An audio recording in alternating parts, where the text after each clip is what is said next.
stand resolute in solidarity with Haiti. The conversation I've had this morning with Prime Minister Cornell paints a brighter future, because between me and him and our security people, we believe the situation in Haiti is winnable. And we are asking the international community to match their commitment, their pledges, with the necessary action for us to be able to complete the task ahead of us. Kenya and Haiti, therefore, stand united in calling on the international community to urgently rally behind this mission. And the operation word here is urgently. We have a window of success that is evident. That have been already, and without wasting time,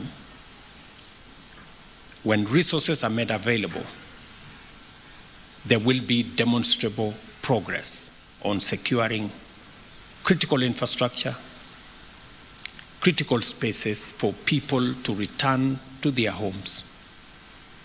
I must congratulate the President of El Salvador, who a few days ago signed into this program and is providing critical support. I will be speaking to him later for us to build a bigger collaboration with Bahamas, CARICOM, Canada, and of course the US in driving this multinational security support mission towards the intended mission that we all set out to achieve. The adoption by the UN Security Council of Resolution 2751 on 30th September 2024, extending the term of the multinational security support mission by another 1 year, signals strong global support. But however, words and pledges must be merged by concrete action. We therefore strongly implore our global partners to accelerate their contribution to the personnel, logistics, and financial resources necessary to sustain, expand, and complete this mission. Beyond security, we have also identified areas for collaboration in trade, tourism, cultural exchange, and to achieve lasting change, we must invest in economic growth and social connectivity. This is why Prime Minister Cornell and I discussed concrete steps to enhance trade and boost investment between our two nations. We envision a future where Kenya and Haiti, as well as the larger Caribbean region, are linked not only by shared values of democracy and rule of law, but also by dynamic economic exchanges to create jobs, spur innovation, and uplift communities. As we work together, we reaffirm our commitment to multilateralism as a powerful force for good. However, we recognize that global governance structures must evolve to reflect today's realities. Our shared challenges, from climate change to food security, demand institutions that are resilient, responsive, and equitable. Kenya and Haiti believe in the need for reform that realigns our institutions to serve the needs of all nations, ensuring a more just and sustainable world. In this spirit, we also champion the strengthening of ties between the African Union and the Caribbean community, regarded as the sixth region of Africa. By forging these alliances, we seek to enhance South-South cooperation and build a more interconnected, prosperous, and resilient global community. In closing, Mr. Prime Minister, I extend my gratitude to you for your visit and for the spirit of collaboration that has characterized our discussions today. Haiti is a great inspiration to Africa you became the first black republic in 1st January 1804. That's just more than 210 years ago. And because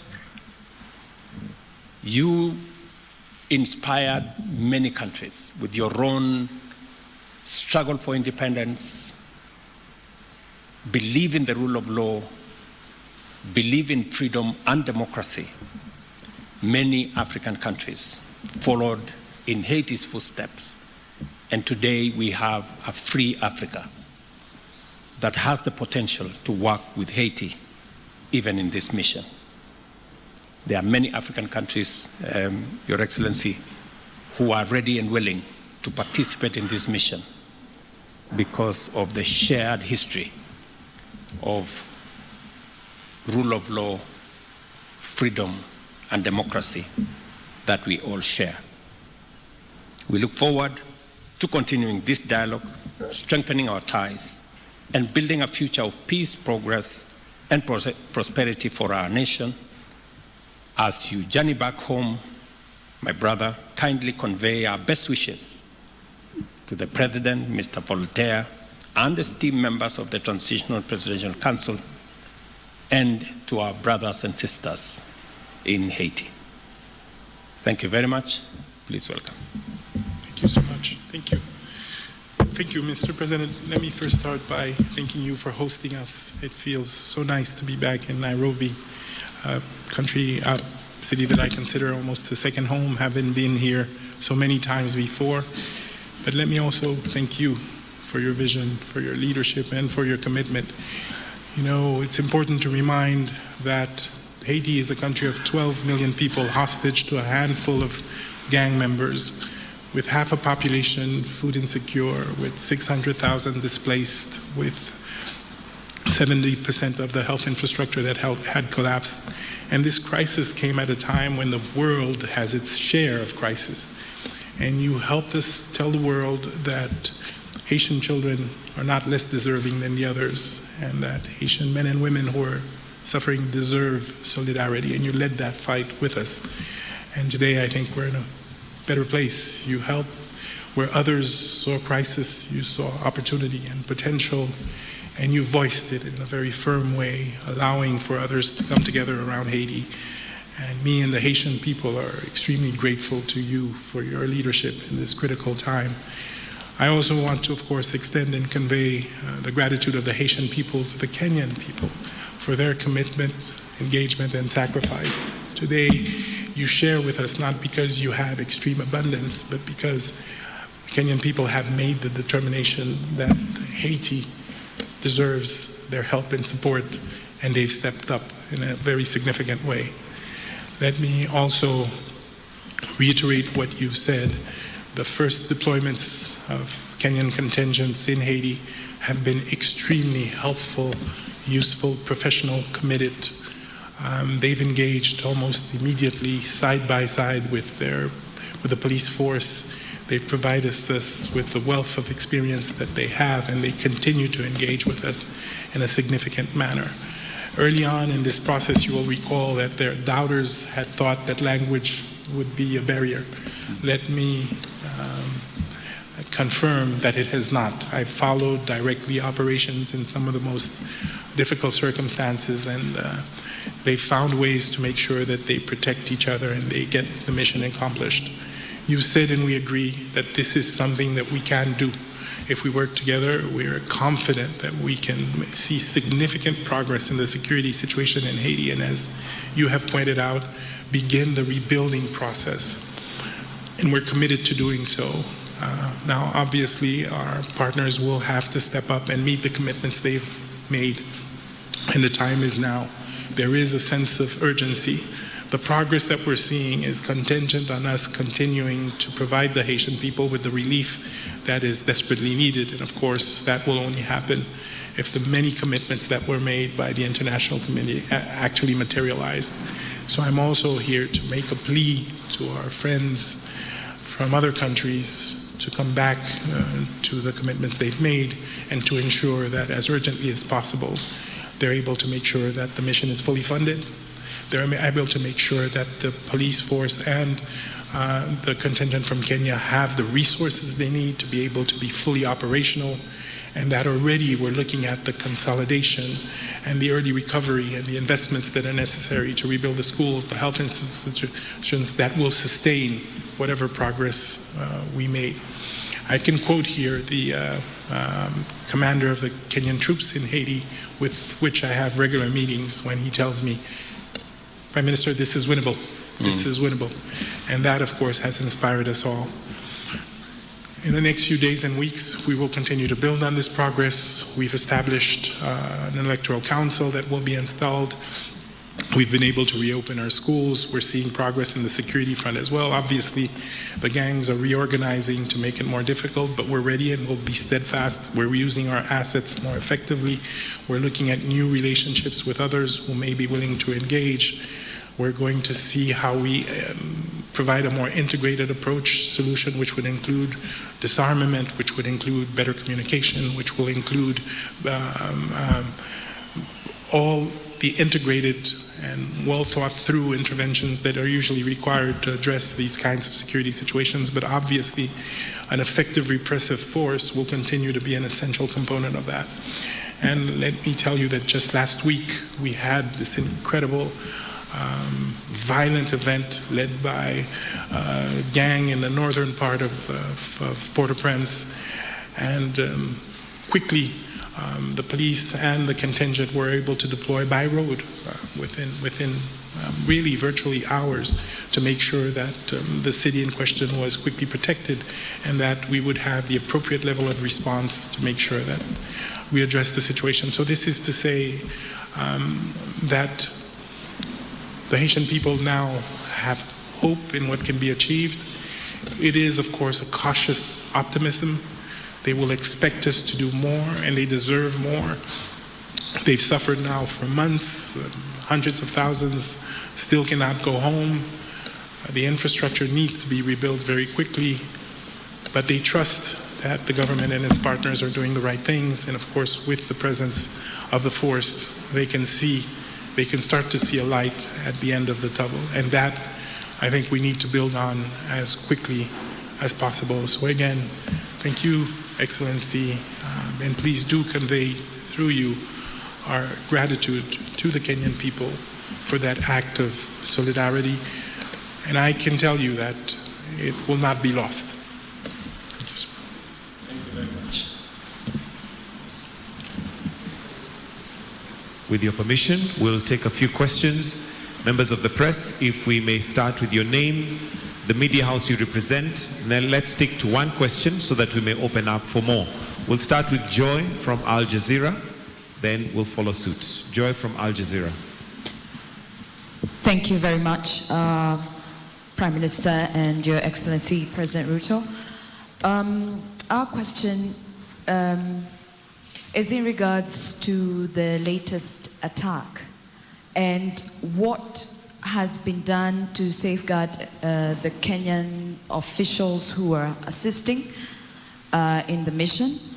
And question number two is, it's actually an opinion where I feel like the partners, international partners, have delayed the funds, and there's fear that the mission could be stalling. Is that correct to assume?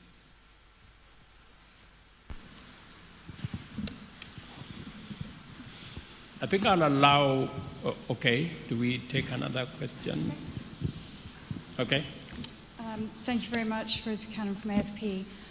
So alongside the 600 further officers, will Kenya or members of the international community be supplying additional or improved equipment for the force already present in Haiti?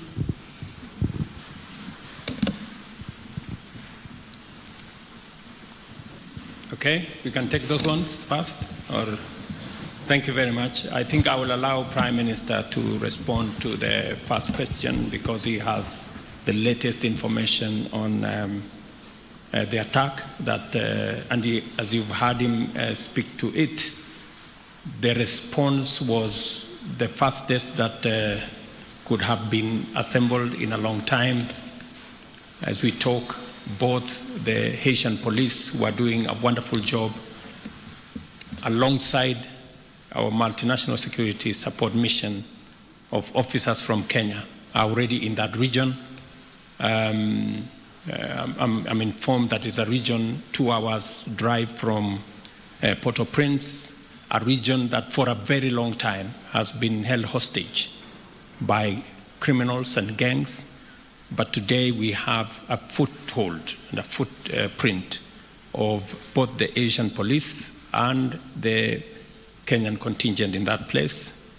As to your question as to what is being done, I think everything is being done to make sure that we minimize casualties of both our security men and civilians, even as we deal with the criminals. And on the question from FP on what additional is being done, Prime Minister just came out of UAE, who have committed to support this mission.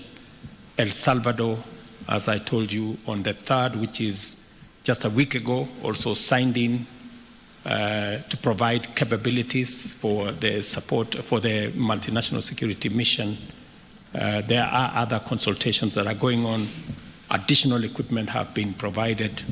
Additional air support has been provided thanks to Prime Minister's goodwill and coordination. So there is a lot more that is happening. Yes, we can do more, and the partners need to step up. That is correct. We have commitments that have been made by our global partners, and it is my position, alongside that of Prime Minister here, that every partner this is the moment to step up, and this is the moment to provide that critical support for us to be able to undertake the exercise at hand. Prime Minister.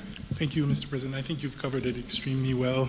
A few days ago, a ruthless gang murdered and assassinated over 70 people, including men, women, and children, northern part of Haiti, which was a senseless crime.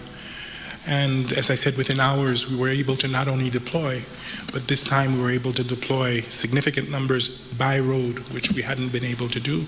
But second, and even more important, we're able to deploy and stay.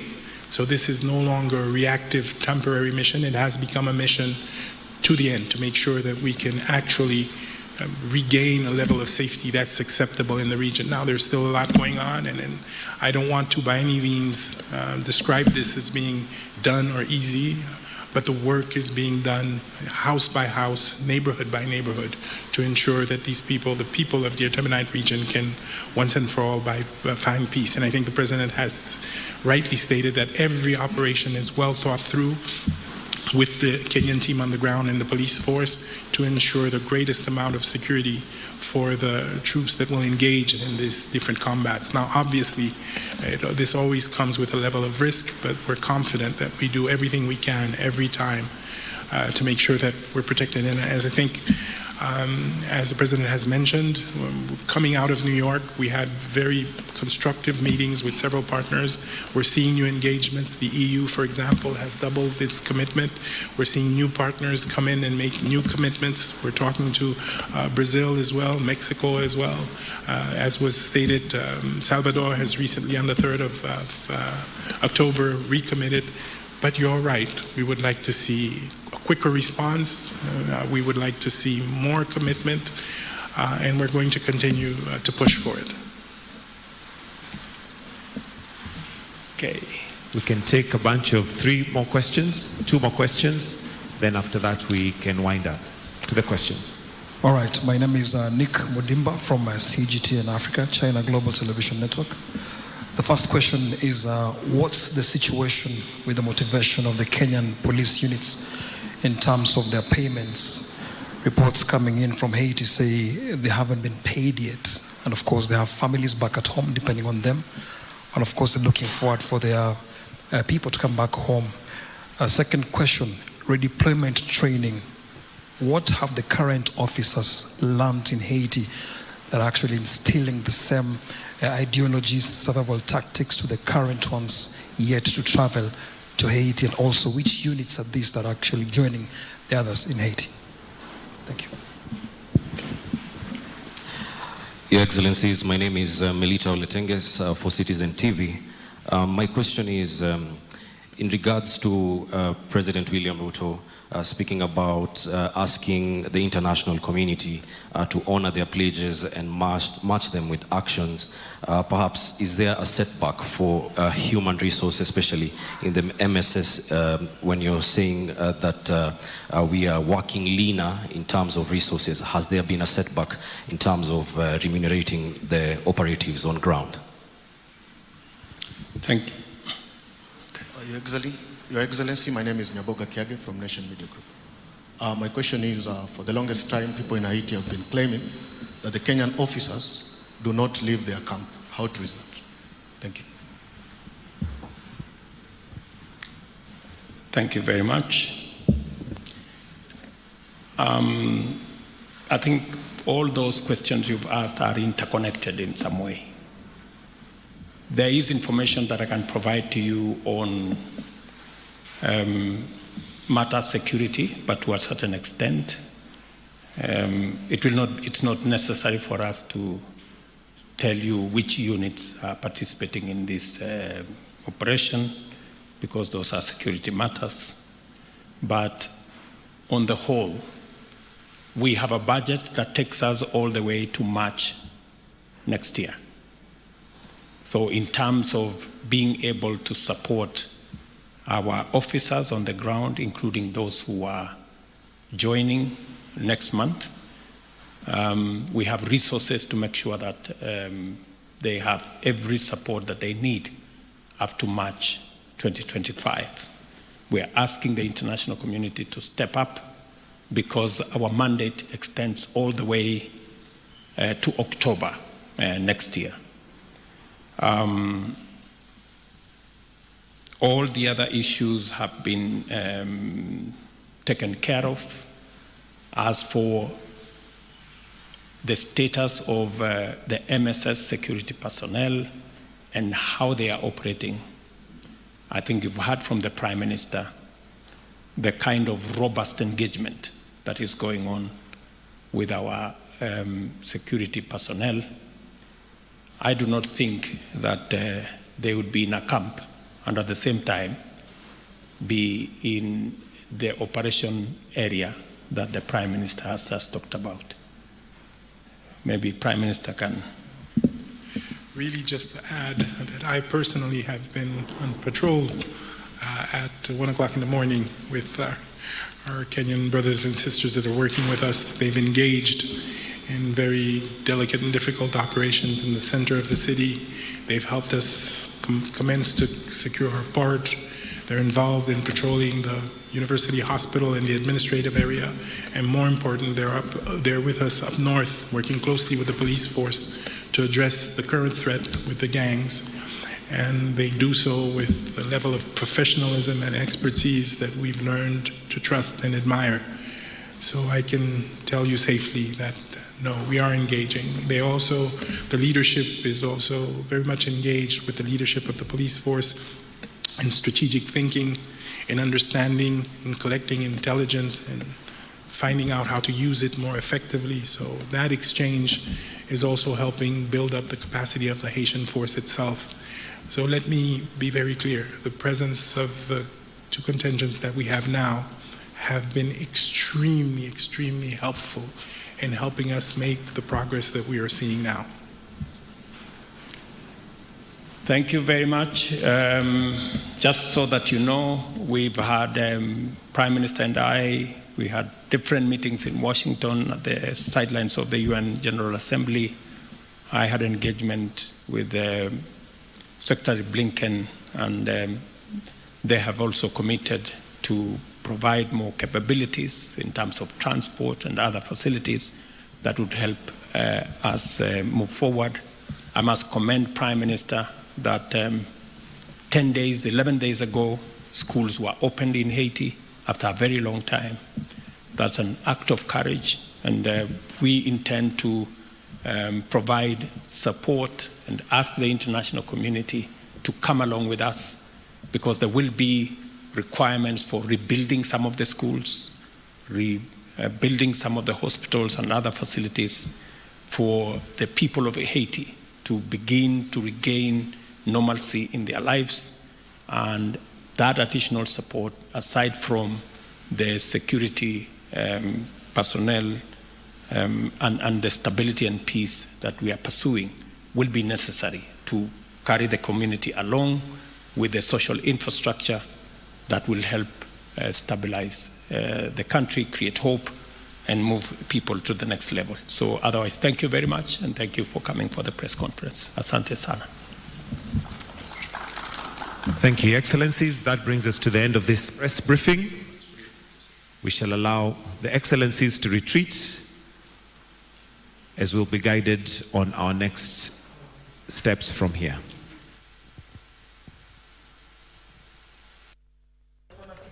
Na kuona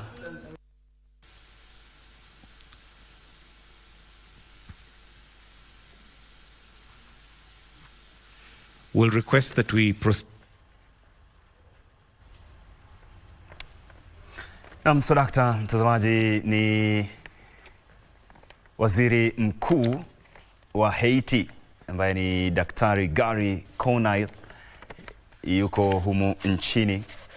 Amekuwa akifanya mazungumzo na rais wa Kenya wakizungumzia masuala ambayo yanahusu mataifa haya mawili. Kumbuka Kenya ilikuwa imetuma askari katika eneo hilo la Haiti maksudi kuweza kuleta udhibiti katika taifa hilo, na sasa waziri mkuu wa Haiti yuko humu nchini kufanya mazungumzo na taifa la Kenya. Mwenyeji wake ni Rais William Ruto. Umesikiliza mengi zaidi atakuwa nakujia katika habari zetu za saa 7 mchana, saa 1 usiku na saa 3. Hivyo basi weka miadi nasi, usisonge mbali. Karibu tena sana kama ndio unajumuika na sisi Dunda. Nilikuwa na kuuliza swali mboga kabisa kuhusiana na timu ya Kenya. Harambee Stars wanacheza leo dhidi ya Cameroon Douala, lakini mechi ya pili itaandaliwa wapi? Kenya watakuwa wenyeji wa Cameroon, lakini mechi hiyo itachezwa wapi? Unaweza kujumuika na sisi, na pia unaweza kutuma swali lako kwenye mtandao wa Facebook KBC Channel 1 TV, lakini anza na jina lako, unatizama ukiwa wapi, alafu uweke jibu lako papo hapo. Sawa sawa. Karibu sana katika Dunda. Tuko na Limuru Queen wakiongozwa na kocha Benson Omondi, captain wao pia yuko ndani Nancy Njeri, halikadhalika Elizabeth Wanjiru na Lea Gadhoni, wote wako ndani ya nyumba.